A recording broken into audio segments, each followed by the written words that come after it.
সারা রাজ্যে 1 কোটি মুসলমান নামাজ পড়বো, আল্লাহর কাছে দোয়া করব, এই কালো ব্যাজ পড়ে যাব। সিদ্দিকুল্লাহ চৌধুরী স্যারকে বলছি, আপনি বললেন 1 কোটি মুসলমান তারা কালো ব্যাজ পড়বে। 100টা পড়েছে তো, 100 জন পড়েছে তো, কেন আপনি এই ধরনের উস্কানি দিচ্ছেন? কেন বাংলার মুসলিমদের মিস ইউজ করছেন? আপনি ঘোলা জলে মাছ ধরতে বেরিয়েছেন, এটা আপনার মোটেও উচিত হয়নি। সিদ্দিকুল্লাহ চৌধুরী সাহেব কি বাংলার ঠিকা নিয়ে বসে আছে? বাংলার ঠিকা নিয়ে বসে আছে? 100 বছরের ওপরে যে মসজিদটা এয়ারপোর্টের মাঝে আছে, সেই মসজিদটা সরানো হবে না হবে না? যদি ওই মসজিদটা সরানো হয়, তার পরিপ্রেক্ষিতে সরকার জায়গায় দিচ্ছে, কতটা জায়গায় দিচ্ছে, কত অর্থ দিচ্ছে, সেভাবে মসজিদ কিভাবে তৈরি হবে সেই পদ্ধতিটা তৈরি করা হবে।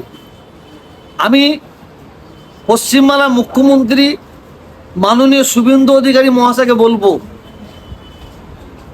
পশ্চিম বাংলার যারা স্কলারশিপ আছে, যারা বড় বড় শিক্ষিত মাওলানা আছে, মুফতি আছে, 10 থেকে 15 জনকে নিয়ে আপনি দয়া করে বসুন, বসে মসজিদটা কোন পদ্ধতিতে সরানো হয়, কোন জায়গায় আবার নতুন করে মসজিদ তৈরি করা হবে, সেই নিয়ে একটা আলোচনা করার দরকার আছে বলে আমি মনে করি।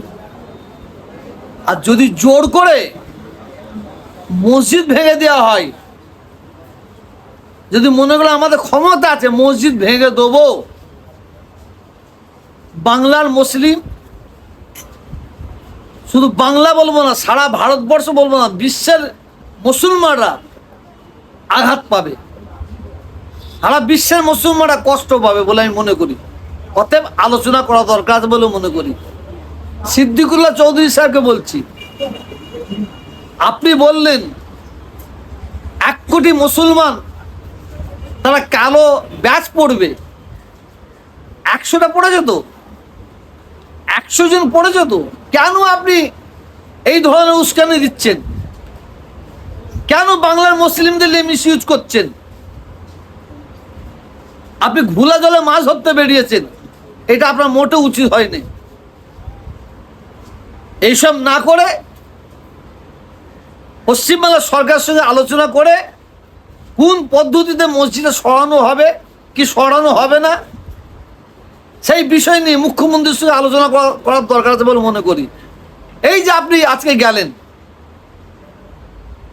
বাঁকড়া, ওখানে মসজিদের সামনে হাজির হলেন, কেন ব্যাক করলেন? কিসের জন্য ব্যাক করলেন? আপনি গেলেন কেন আর ব্যাক করলেন কেন? আপনি তো মুসলমানদের আজকে জুম্মার দিনে সারা বাংলার মুসলমানদের ছোট করলেন বলে মনে করি। কেন বাংলার মুসলিম, সিদ্দিকুল্লাহ চৌধুরী সাহেবকে বলছি, বাংলার মুসলিম আপনাকে যেভাবে বিশ্বাস করেছিল, আপনি সেই বিশ্বাসটা হারিয়ে ফেলেছেন, সেই বিশ্বাস হারিয়ে ফেলেছেন। মুখে বলে দেবেন 1 কোটি মুসলিম কালো ব্যাজ পড়েছে, আপনি 100টা কালো ব্যাজ পড়েছে দেখেন তো, কেন পড়েনি? কিসের জন্য পড়েনি? কারণ মানুষ আপনাকে বিশ্বাস করেনি।